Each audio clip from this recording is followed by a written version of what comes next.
دنیا میں اگر آسان کامیاب خوشی والی زندگی گزارنی ہے تو دین کو ساتھ لے کے چلنا پڑے گا، اور دین نے ہر چیز ہر مسئلے کا حل بیان کیا ہے۔ ہم اپنے اس ٹرانسمیشن میں روز ایک ٹاپک لے کے چلیں گے، اس پہ تفصیل سے بات کریں گے۔ آج جیسے تقویٰ پہ بات ہوگی، اور ہمارے جو علماء اکرام ہیں ان سے بالکل ڈسکشن ہوگی، ایکسپلین کریں گے، آسانی ہوگی سمجھنے میں۔ دین و دنیا ہمارا سیگمنٹ ہے، اور روزانہ ایک موضوع ہوگا جس پر ہمارے علماء کرام ہمیں ہماری رہنمائی کریں گے۔ تو آج ہم تقویٰ پہ بات کر رہے ہیں۔ تقویٰ ہے کیا؟ جیسے اللہ نے قرآن میں فرمایا الف لام میم ذالک الکتاب لا ریب فیہ ھدی للمتقین، یعنی یہ وہ کتاب ہے جس میں کوئی شک نہیں، اور یہ ہدایت ہے تقویٰ اختیار کرنے والوں کے لیے۔ تو اب ہمیں جاننا پڑے گا کہ تقویٰ ہے کیا، اور وہ کون لوگ ہیں جن کو اللہ متقی کہہ رہا ہے۔ بالکل، ان میں سے پیغمبر تو ہمارے سب سے بڑے ہیں نا، سب سے زیادہ جو اللہ کو محبوب ہے پیغمبر ہیں، اور قرآن میں یہ ہے کہ رسول جس کو دے دے اسے لے لو، اور جس سے منع فرما دیں اس سے منع ہو جاؤ۔ تو تقویٰ پر ہماری بات ہو رہی ہے۔ ہمیں جوائن کیا، جیسے کہ بریک میں جانے سے پہلے بھی ہم نے آپ کو بتایا تھا، علامہ سید جواد حسین آبدی صاحب ہمارے ساتھ ہیں۔ عابدی صاحب بہت شکریہ، بڑی نوازش کرم آپ نے ہمیں وقت دیا جہاں رمضان کی ٹرانسمیشن میں، اور جناب مفتی فضل سبحان صاحب بڑے مدبرانہ انداز سے گفتگو کرتے ہیں، مجھے صاحب بہت شکریہ آپ نے ہمیں وقت دیا۔ جی نادیہ۔ مفتی صاحب آپ سے پہلے تو ہم سوال کریں گے یہی کہ تقویٰ کیا ہے، اس کو اگر آپ ایکسپلین کر دیں۔ ساتھ میں یہ بھی میں پڑھ رہی تھی اس کے بارے میں، تو جی لیولز ہیں، سٹیجز ہیں تقویٰ کی، تو وہ کیا ہیں تاکہ ذرا سمجھنے میں آسانی ہو۔ احمدہ و نصلی علی رسولہ الکریم۔ سب سے پہلے تو آپ کو سامعین اور حاضرین کو رمضان المبارک کی مبارکباد۔ دیکھیں، جب آدمی کسی سفر پر نکلتا ہے تو اپنے ساتھ زادرہ اور توشہ لے کر نکلتا ہے۔ کیا آخرت کے سفر پر نکلنے سے پہلے قرآن کریم نے ہمیں کچھ ہدایات دی، وَتَزَوَّدُوا فَإِنَّ خَيْرَ الزَّادِ التَّقْوَىٰ۔ آخرت آگے مائک جی فرمائیے جی۔ تزودو کہ تم زاد راہ اور توشہ لو، بہترین زاد راہ اور سامان وہ تقویٰ ہے۔ اچھا، اس تقویٰ کو قرآن نے بار بار ہائی لائٹ کیا، فاتقوا اللہ ما استطعتم، اللہ سے ڈرو جتنی تم میں پوٹینشل اور طاقت ہو۔ یا ایھا الذین آمنوا اتقوا اللہ حق تقاتی، اے ایمان والو اللہ سے ڈرو جتنا ڈرنے کا حق ہے۔ یا ایھا الذین آمنوا اتقوا اللہ، اے ایمان والو اللہ سے ڈرو۔ اب یہ تقویٰ ہے کیا؟ اسپیسیفک عربک گرامر کے مطابق اس کی میننگ ہے ڈرنا اور بچنا۔ جس چیز سے آدمی ڈرتا ہے تو بچنے کی کوشش کرتا ہے، سانپ سے ہم ڈرتے ہیں تو بچنے کی کوشش کرتے ہیں۔ تو تقویٰ اصل میں ہے حرام کاموں سے بچنا۔ اسی کو ایکسپلین کیا رسول اللہ صلی اللہ علیہ وسلم نے، اتق المحارم تکن اعبد الناس، تم حرام کاموں سے بچو سب سے بڑے عبادت گزار بن جاؤ گے۔ جب ہم بات عبادات کی کرتے ہیں، آپ نے لیولز کی بات کی، ایک ہے امتثال اوامر، اللہ کے اوامر پہ عمل کرنا، ایک ہے اجتناب نواہی، منہیات اور معصیت اور گناہوں سے بچنا۔ تو یہ جو گناہوں سے بچنا ہے یہ زیادہ ضروری ہے، نیکی کرنا اتنا ضروری نہیں جتنا گناہوں سے بچنا ضروری ہے۔ بھائی، ہم جب کسی ہائی سیکورٹی زون ایریا سے گزرتے ہیں تو ہم کہتے ہیں کیمرے لگے ہوئے، آج کل تو چالان بھی ای میل اور ای چالان ہو گئے ہیں، اور ہم کہتے ہیں سرویلنس کا اور ویجیلنس کا نظام ہے، لوگ ہماری حرکات اور سکنات پر نظر رکھے ہوئے، خفیہ کیمرے کی آنکھ آپ کو دیکھ رہی ہے۔ تو ان اللہ کان علیکم رقیبا، اللہ کے خفیہ کیمرے اور ٹیپ ریکارڈرز پوری کائنات میں لگے ہوئے ہیں، اور فرمایا یرا دبیب النملۃ السوداء علی الصخرۃ السوداء فی لیلۃ الظلماء، وہ اندھیری رات میں چلنے والی چیونٹی کو بھی دیکھ رہا ہے۔ تو تقوی کا یہ احساس اگر ہمارے اندر پیدا ہو جائے، کوئی بھی اللہ کی نافرمانی نہ کرے۔ غالباً حضرت حسین رضی اللہ عنہ سے جب سوال ہوا کہ تقویٰ کسے کہتے ہیں، فرمایا اپنی تنہائیوں کو پاک کرنے کا نام تقویٰ ہے۔ آج عوام کی جلوتیں خراب ہیں تو خواص کی خلوتیں پاکیزہ نہیں۔ کوئی لوگوں کے سامنے گناہ کرتا ہے، کوئی بند کمرے میں گناہ کرتا ہے۔ عمان کے اندر، بحرین کے اندر جو ان کا انٹرنس ہے، وہاں قرآن کی ایک آیت لکھی ہوئی ہے، ایک آدمی جو عیاشی کے لیے وہاں جایا کرتا تھا، ایک دن اس کی نگاہ پڑی اس آیت پر اور اس نے وہاں سے یو ٹرن لیا، صرف گاڑی کا یو ٹرن نہیں، اپنی زندگی کا یو ٹرن، اور واپس پاکستان میں آیا اور اللہ کا ولی بن گیا۔ وہ ایک آیت کیا تھی؟ علم یعلم بأن اللہ یرا، کیا لوگ نہیں جانتے کہ اللہ اسے دیکھ رہا ہے؟ تم پردہ گرا کر گناہ کرتے ہو، سنو چوتھا اللہ تمہارے درمیان موجود۔ 5 آدمی بند کمرے میں گناہ کرتے ہو، رات کو موبائل آن ہوتا ہے اور ایک کلک پر ہم ہر گناہ تک اپروچ اور ہمارا ایکسس ہو سکتا ہے۔ اگر اللہ کا خوف آئے گا تو گناہوں سے بچ جائیں گے۔ نماز کا مقصد تم متقی بن جاؤ۔ کتب علیکم الصیام، روزہ تم پر فرض کیا گیا لعلکم تتقون، تم متقی بن جاؤ۔ حج اور عمرہ کرنا ہے فإن خیر الزاد التقوی، تقوی تمہارے اندر آ جائے۔ جی رحمت صاحب، یہ جو اس میں ایک خوف، اللہ کے عذاب کا خوف، وہ جو خوف ہے، وہ جو ڈر ہے، وہ ہم بچوں میں، اور یہ آج کے دور کے حساب سے ہم ہمیشہ بات کریں گے، کیونکہ یہ جو دور بدلتے رہتے ہیں، مسائل بدلتے رہتے ہیں، لیکن حل وہی ہے دین میں۔ تو کیسے اللہ کا خوف بڑوں میں، بچوں میں، اچھا بچوں میں تو چلیں ڈرا دیا، سکھا دیا، بڑوں میں بڑا مشکل ہو جاتا ہے۔ اگر مجھ سے بڑی عمر کا کوئی شخص ہے، اس کو میں کیسے اس کو یاد دلاؤں کہ اللہ کا خوف بھول گئے ہو بھائی، تو وہ کیسے تازہ کریں؟ امت مسلمہ کے لیے پروردگار ماہ مبارک رمضان کو باعث خیر و برکت قرار دے، اور تمام امت مسلمہ جو اضطراب کا شکار ہے، کرب کا شکار ہے، برلہ اس ماہ رمضان کو تمام کی پریشانیوں سے دوری کا سبب قرار دے۔ دیکھیے یہ اللہ سبحانہ وتعالیٰ کا لطف ہے کہ اس نے ہمیں 11 مہینوں کے بعد ایک ایسا مہینہ عطا فرمایا کہ جس میں ہمیں اس کی رحمتوں کو بلانا نہیں پڑتا، بلکہ اس کی رحمتوں کا حالہ اور حصار ہمارے گرد خود بڑھ جاتا ہے۔ عام دنوں میں دیکھیے ہمیں اعمال کرنے پڑتے ہیں تاکہ رحمت کو ہم کشید کریں، حاصل کریں۔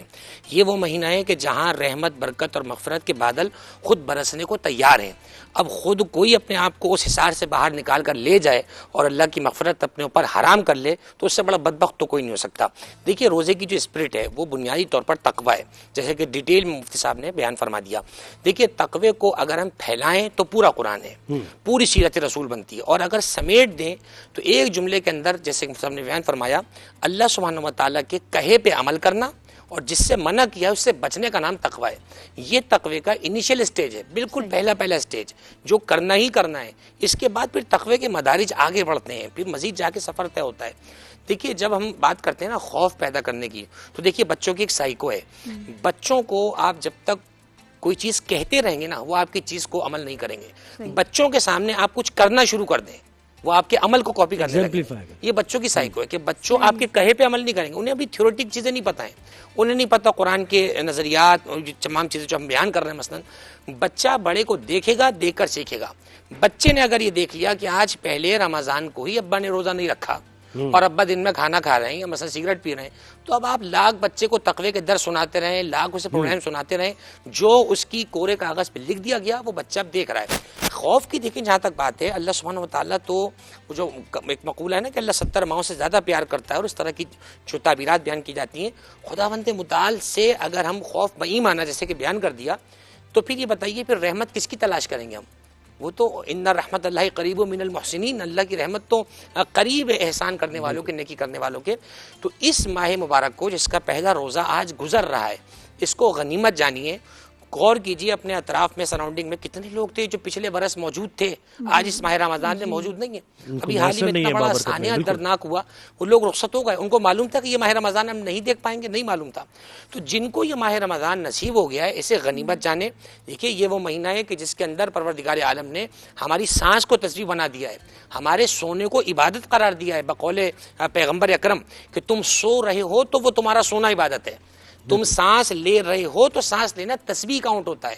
عام دنوں میں ہم تسبیح پڑھتے ہیں تو تسبیح کاؤنٹ ہوتی ہے، مثلا اس مہینے میں ابھی جتنی دیر سے ہم بول رہے ہیں کہ جو سانس آ رہی جا رہی ہے یہ تسبیح کاؤنٹ ہو رہی ہے۔ چنانچہ ہمیں اس مہینے کی برکتوں کو سمجھنا چاہیے۔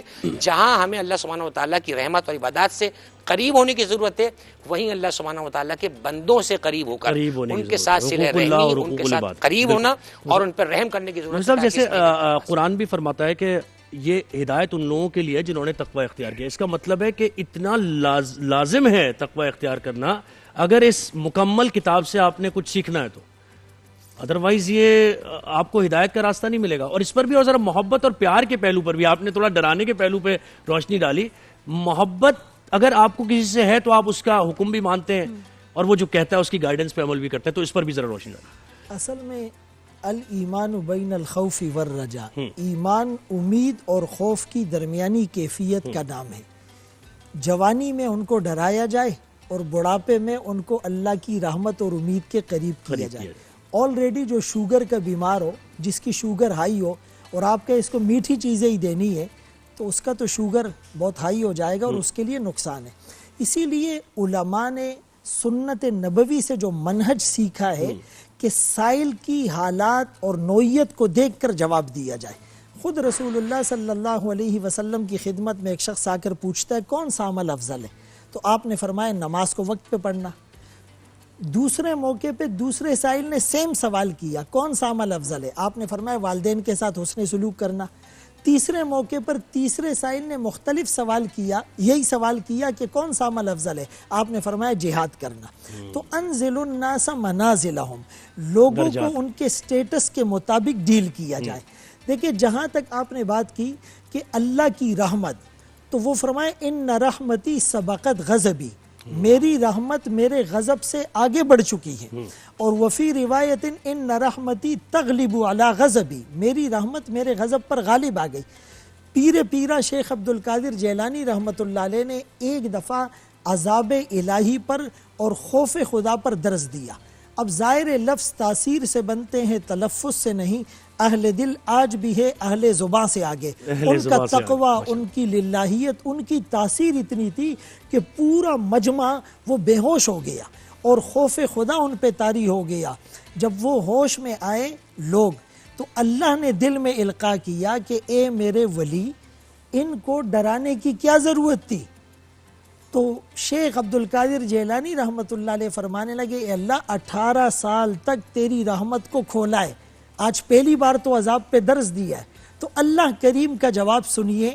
فرمانے لگے اللہ نے دل میں بات ڈالی کہ اے میرے حبیب اور ولی، کیا 18 سال میں میری رحمت ختم ہو گئی تھی؟ تیرے کرم سے اے کریم کون سی شے ملی نہیں، جھولی ہی میری تنگ ہے تیرے یہاں کمی نہیں. کتاب التوابین میں ایک واقعہ لکھا ہے کہ موسیٰ علیہ السلام کا دور ہے اور قحط سالی ہو رہی ہے، بارش نہیں برس رہی. وہ اپنی قوم کے 70,000 مرد، عورتیں، بچے، بوڑھے، جوان لے کر ایک میدان میں گریہ وزاری کے لیے آ گئے. اللہ نے دل میں القاء کیا اے میرے کلیم، اس مجمع میں میرا ایک نافرمان ہے، 40 سال سے میری نافرمانی کر رہا ہے، جب تک وہ اس مجمع سے نکلے گا نہیں میں بارش نہیں برساؤں گا. اب اس آدمی کو تو پتہ چل گیا کہ یہ گناہگار میں ہی ہوں. اب وہ اگر ہاتھ اٹھاتا ہے تو لوگوں کو پتہ چل جاتا ہے، آنکھ سے آنسو ٹپکتے ہیں تو لوگوں کو شک ہو جاتا ہے. تو دل میں اللہ سے تار جوڑی، اے اللہ میں بڑا نافرمان ہوں، لیکن 40 سال تک تو نے ستاری کی چادر ڈال رکھی ہے، آج بھی تو کرم فرما. اتنے میں بارش برسنے لگی. موسیٰ علیہ السلام اے اللہ کوئی مجمع سے نکلا نہیں اور بارش برس گئی. کہا کہ اس کی اور میری صلح ہو گئی. اللہ مجھے تو بتائیے وہ کون ہے، کہا جس پہ میں نے ستاری کی چادر ڈالی رکھی. آپ کے سامنے بھی اس کو رسوا اور عیوب اس کے ظاہر نہیں کروں گا. تو اس رمضان المبارک کا پہلا عشرہ اولہ رحمہ، وہ رحمت کا ہے. دوسرا عشرہ اوسطہ مغفرہ، مغفرت کا ہے. تیسرا عشرہ عتق من النار، آگ سے خلاصی کا ہے. آئیے اللہ کی رحمت کو سمیٹے، لیکن اس رحمت اور شان کریمی کا ناجائز فائدہ نہ اٹھائے. گناہوں سے اجتناب کیجئے، انشاءاللہ ہماری زندگی میں یہ بہار لے کر آئے گا.